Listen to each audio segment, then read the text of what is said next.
They called her Princess with a sneer that stripped the word of all sweetness.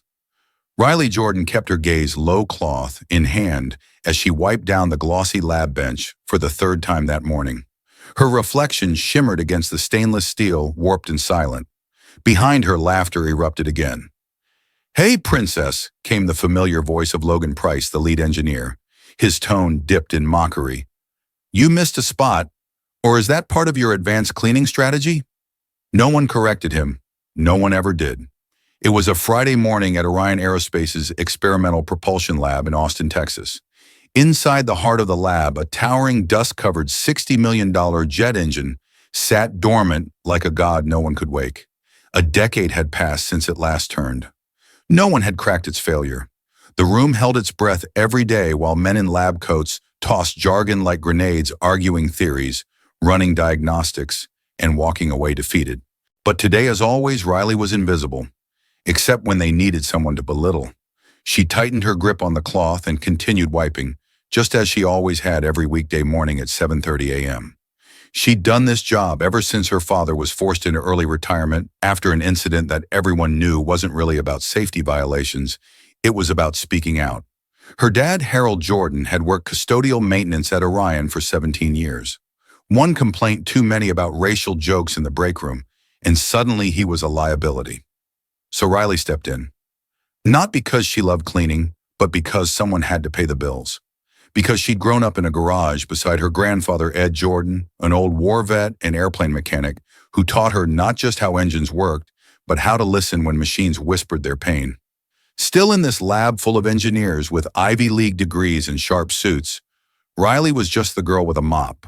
Careful not to scuff the million-dollar casing, Mark Vance joked loudly, nudging Ethan Cho as they both sipped overpriced coffee. She might throw the whole balance off. Yeah, Ethan chimed in, and if she keeps breathing too close to the turbine, we'll need another year of recalibration. The laughter stung, but Riley kept her face unreadable. If her grandfather had taught her anything, it was that silence could be a weapon. Engines don't lie, he used to say, but men will, and pride that breaks more machines than rust ever could. Her silence was not submission, it was preservation. Behind her, someone dropped a crumpled napkin onto the floor on purpose. Riley watched it fall, then bent to pick it up. That's when she heard it. Not the laughter, not the muttered insults, but something smaller, almost imperceptible, coming from the engine itself. A faint rhythmic hiss. No one else noticed. No one ever really listened. Riley straightened up slowly, her eyes lingering on the side panel where the noise had come from. It wasn't loud, but it was off-pattern. A whisper of resistance. "Don't tell me she's falling in love with the engine," Logan scoffed. "You gonna marry it next, Jordan?" Riley turned to leave. That was the rule: never stop, never look too long, never give them a reason to say more. But as she stepped away, something made her pause. She glanced back at the engine. "I think there's air leakage in the secondary line," she said quietly. The room went silent for a beat, like a needle scratching off vinyl. Logan blinked. "Excuse me," Riley's voice was calm, clear. "That sound.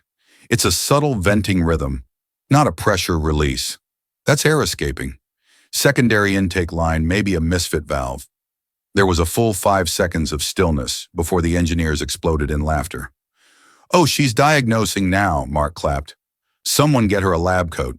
"She's been reading manuals again," Ethan mocked. "Next she'll be telling us how to realign turbine blades using a mop handle." Logan grinned with the cruelty of a man who needed a win. "How about this?" he said, raising his voice. "If our princess thinks she's got real skills, why don't we give her a test? Identify 3 issues with the engine. 3 real confirmed problems. If she's right, we each pay her $200. If she's wrong," he smirked, "she's out. No more sweeping near the sacred machinery." Riley didn't flinch. She looked at him, really looked, and for the first time in months, her voice didn't shake. "Deal." A stunned silence hung in the air. Then the room broke into hoots and whistles. "That's it, folks," Mark shouted. "Clear your calendars. The janitor's going to teach us engineering 101. But Riley wasn't smiling. Because something deep in her gut, something passed down from Ed Jordan's grease-stained hands, told her she wasn't just cleaning up someone else's mess anymore. She was about to clean house. The moment Riley said deal, the air shifted, not dramatically, not in a way anyone could name, but like a tension cable subtly tightening. She didn't back down or laugh to ease the tension. She just turned back to the engine as if it had called her name. Over the weekend, the joke spread fast. Someone uploaded a meme to the Orion internal Slack titled Janitor vs. Jet Engine. Place your bets. Even the cafeteria screensavers were changed to show cartoon brooms flying over exploding turbines. Riley didn't react. She'd been through worse. But in her tiny apartment above a used auto parts store, she didn't sleep. She didn't cry either. She opened up a worn leather notebook, one she hadn't touched in years. Her grandfather's. Inside were hand-sketched diagrams of jet systems' pressure curves, annotated by hand pages marked with grease ink and sweat. The margins were filled with tiny notes. If it whines at idle, it's talking to you. Never trust a quiet sensor, trust your gut. Back at Orion Monday came too soon. The test was scheduled for noon, but Riley arrived 2 hours early. She didn't wear anything different, still the gray janitorial jumpsuit, still the boots with fraying laces. But the way she moved, the way she stepped through the lab, it was like gravity had shifted just slightly in her favor. The engineers trickled in, grinning and elbowing each other. Ethan carried 2 cups of coffee, offered her one with an exaggerated bow. Fuel for the expert, he said. She ignored him. At 11:55, just as Riley was preparing herself mentally, a voice rang out from the back of the lab. Mind if I observe? Everyone turned.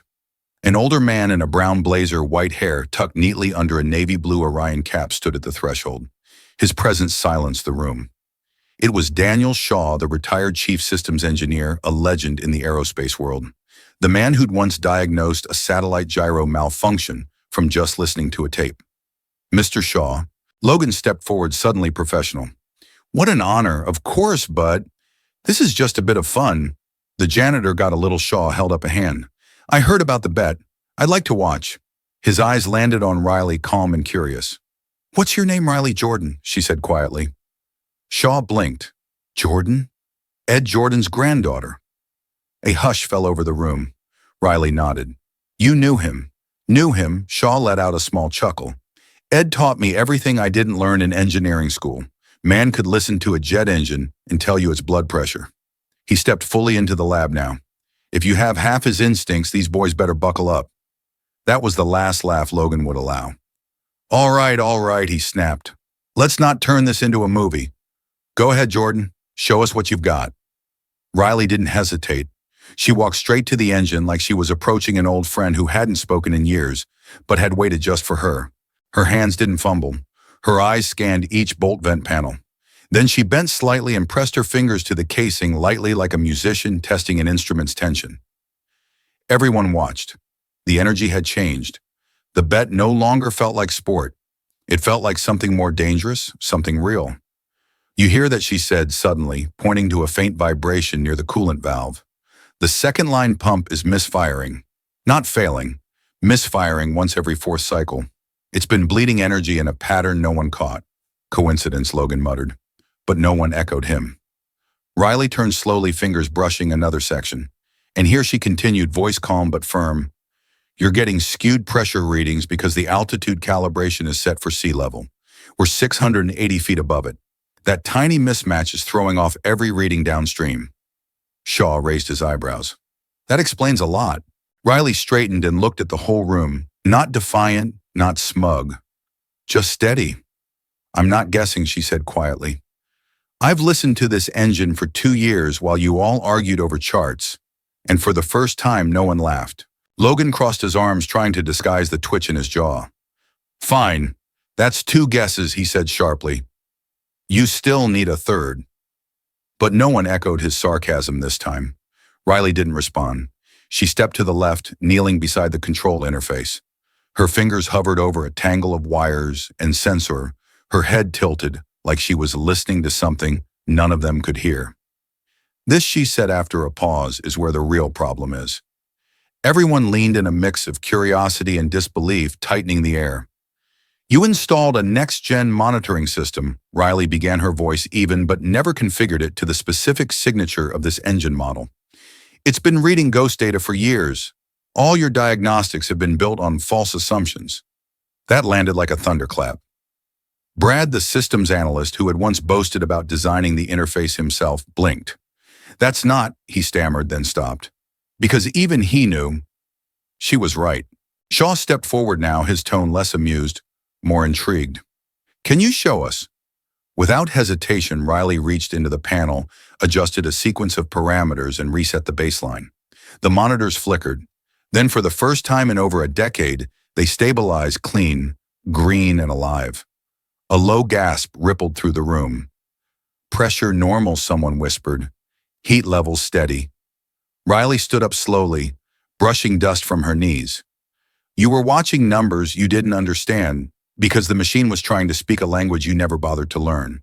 There was no malice in her tone, just truth. Cold, clean, and sharp. Across the room, Carla from HR stood, frozen arms crossed tightly over her chest. She looked like she'd swallowed something bitter. She had been the one to warn Riley against touching equipment. Now she was watching the so-called janitor outthink the entire engineering team without so much as a diploma. Mark cleared his throat. Well, she probably saw that in a video or something. Anyone can memorize a few lines. But the way his voice cracked gave him away. Shaw turned to Logan. Let her fire it up. Logan hesitated. What? No, if something goes wrong, she doesn't even work in this department. Shaw's eyes narrowed. And yet she just solved what cost this company 12 years and $60 million in sunk R&D. You really want to argue chain of command right now? The room fell deathly still. Logan looked around for backup but found none. Riley didn't wait for permission. She turned to the control panel and hovered her finger over the ignition. Then in the quiet, she looked over at Shaw. Would you like to monitor the readings for me? His smile was small but full of something powerful respect. It would be my pleasure, Miss Jordan. A deep breath, one button press. The engine coughed, growled, then roared to life. Not like something being forced awake, but like something awakening on its own hungry hole and full of purpose. The floor hummed. The lights steadied. A soft, rhythmic vibration filled the room, like music played in the exact right key. No one spoke. No one moved. Even Logan stared at the machine, jaw slack, pride crumbling in real time. Riley stood motionless, her eyes locked on the panel. Not triumphant, not gloating, just certain. For the first time, the engine sounded like it belonged here, and so did she. The engine's steady rhythm filled the lab like a drumbeat that no one dared interrupt. The screen glowed, a brilliant green indicator lights falling into line like obedient soldiers. It wasn't just functional, it was flawless. And the room, once filled with laughter and arrogance, had been reduced to stunned silence. Riley stepped back from the control panel, letting the moment breathe. She didn't look at Logan or Mark or Carla. She didn't need to. The machine had spoken for her. Daniel Shaw remained fixed to the monitors, scanning each metric like a symphony conductor, seeing his composition come to life for the first time in years. Everything's within range, he murmured. Voltage, flow, heat, vibration. It's all there. It's running better than it did when we first installed it. Logan's lips parted slightly as if to offer a rebuttal, but no words came. His eyes darted to the others for some silent consensus, but none came. Everyone was watching Riley now, not with ridicule, but with something closer to reverence. I don't understand, Carla said barely above a whisper. She's not even certified. Riley turned slowly, her expression unreadable. Neither was my grandfather, she said, but he taught Boeing mechanics how to diagnose engines just by the sound of a misfire. She walked over to a nearby workbench, picked up a rag, and wiped the grease from her palms.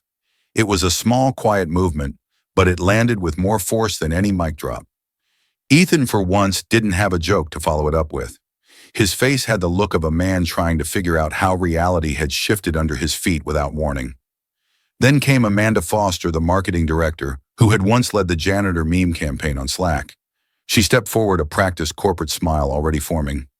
That was impressive, Riley, really. Maybe we could talk later about showcasing this moment. A little human interest story, how talent can come from anywhere. No, Riley said simply. Amanda blinked. Sorry, I'm not your story, Riley replied, voice even. You laughed at the video of me being humiliated. You shared it. You thought I didn't notice, but I did. You don't get to use my redemption to wash your hands. Amanda's smile faded, the corners of her lips stiffening. Riley Logan started his tone somewhere between defensive and desperate. Look, we didn't know you had this background. You should have said something. She turned toward him, now her face calm, her eyes sharp. And if I had, would you have believed me? Silence. Let's not pretend this was about credentials, she continued. You looked at me and decided I was less. Less than you. Less than this machine. And that was your first mistake. Daniel Shaw stepped forward, placing a hand gently on Riley's shoulder. I've got some friends at Lockheed and NASA who need to meet you, he said. People who don't care what school you went to, only whether you can listen better than a censor. Riley nodded slowly, the weight of everything finally beginning to lift. Thank you, sir. She turned one last time to the engine, now purring like a living creature, and walked out of the lab without waiting for applause. The men and women left behind weren't just engineers anymore. They were witnesses, not to a miracle, but to justice, the quiet kind, the kind you don't see coming until it's already dismantled everything you thought you knew. Riley didn't look back as she left the lab, but her footsteps echoed like punctuation, marking the end of something. Behind her, no one spoke. No one dared. The engine continued its perfect rhythm, humming like a choir of gears that had been waiting a decade for the right hands to awaken it. By the time she got to the locker room, word had already spread. 2 technicians from the avionics wing stood frozen by the vending machine, mouths half open. One of them started to say something, maybe an apology, maybe a compliment, but Riley didn't stop walking. Not out of pride, out of peace. She had said all she needed to say without raising her voice. The engine had done the rest.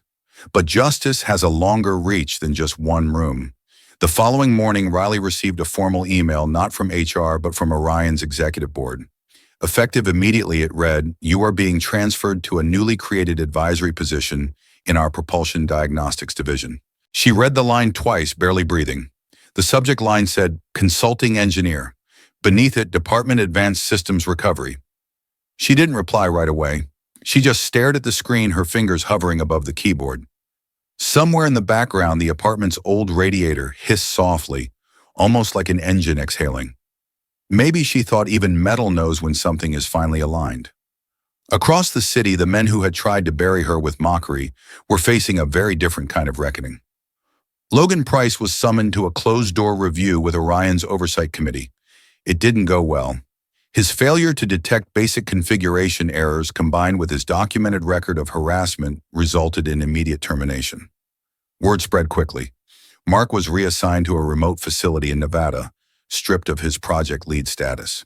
He now reported to a supervisor 10 years younger who had been hired under the company's newly mandated diversity policy, ironically a policy prompted by Riley's story going viral inside industry circles. Ethan, once the loudest voice in the room, found himself quietly demoted. Not officially, but everyone noticed when he lost access to confidential channels and was removed from internal engineering review boards. Carla was placed on indefinite leave after several complaints surfaced unrelated to Riley, but consistent in tone, misuse of authority, suppression of lower-tier employees, discriminatory bias. When she tried to protest, the company cited the Slack meme thread she had liked as evidence of hostile workplace behavior. As for Amanda Foster, the woman who had offered Riley a story slot after mocking her behind her back, she was gently asked to resign. A media leak revealed she'd been the one to first circulate the infamous lab video for office entertainment. Orion's board couldn't afford the optics, but Riley didn't gloat. She didn't celebrate. In fact, when a junior reporter from a national tech journal called asking for a comment, Riley said nothing. She simply sent back a scanned page from her grandfather's old notebook. It read, "Some engines don't break. They wait for the right person to listen." That was the only quote the article ran, and it was enough. Weeks passed, then months. The engine that had once been Orion's shame now ran as a showpiece of efficiency. Executives gave tours around it. Clients asked about the Jordan method as if it were something you could patent. But Riley kept her distance. She wasn't interested in fame. She was interested in function. On her lunch break, she sometimes walked the perimeter of the test lab, eyes closed, listening. Not for applause, but for anomalies. That was who she was. That was always who she had been. And now, Finally, the world had caught up. 3 months later, Riley returned to Orion Aerospace not through the side door with the service key, but through the front entrance past the glass lobby where her reflection stood tall under the morning light. This time there was no mop in her hand, no cleaning checklist, just a simple badge clipped to her chest: Riley Jordan, Consulting Engineer, Advanced Systems Recovery. No one laughed now when she passed. They didn't whisper either. They watched quiet and uncertain, like people seeing a painting come to life. The girl they had once overlooked had become something they didn't have words for, not just respected, but untouchable. Her office, yes, she had one now, was tucked beside the diagnostics wing. Nothing fancy. A window, a desk, a copy of her grandfather's notebook propped open on a small stand next to a jar of his old spark plugs. Across the glass, the test engine still roared, daily monitored, now by a system she had personally recalibrated. People had stopped calling it the failure. Now it was referred to in hushed tones as the comeback. But not everyone had disappeared. One morning she found an email sitting in her inbox. Subject: enrollment request, from Ethan Cho. He had tried to sign up for her new online training program, listening-based diagnostics for high-stress engines. The message was polite, even humble. I've been thinking about everything that happened. I want to learn. I know I messed up. Riley hovered over the button for a moment, then clicked reject, does not meet requirements. No explanation, no lecture, just the simple consequence of someone who had never listened when it actually mattered. Still, she didn't carry bitterness. That wasn't who she wanted to become. Her revenge had never been about destroying their careers. It had always been about building something greater than they'd imagined possible. She used her new platform quietly. She reached out to vocational schools, especially those in underserved neighborhoods, offering guest sessions, donating equipment, and sending handwritten copies of her grandfather's old notes. She hired 2 apprentices, neither with degrees, both with ears that could catch an engine's shudder across the room. And the funny thing was, the industry listened. One by one, Riley's name began appearing in white papers, case studies, even academic panels. Not as a novelty, but as a voice, a method, a mind. Daniel Shaw invited her to speak at the Southwest Aeronautics Conference that fall. Talk about whatever you want, he told her, but say it like you mean it. She stood in front of a crowd of engineers, professors, and executives, people who had built engines for space, for defense, for exploration. But when she spoke, she didn't start with data. She started with a story. My grandfather used to say, engines are like people. They'll tell you what's wrong, but not if you talk over them. The room laughed gently, then they listened. Riley spoke about the value of intuition, of knowing when to trust a reading and when to trust your gut, of how exclusion doesn't always come in shouts but in quiet closed doors, and how the best engineers are often the ones no one expected. When she finished, the applause was thunderous. But that wasn't what stayed with her. What stayed was seeing a young black girl in the front row, maybe 15, wide-eyed and beaming, notebook open, scribbling down every word. Riley smiled as she stepped off the stage.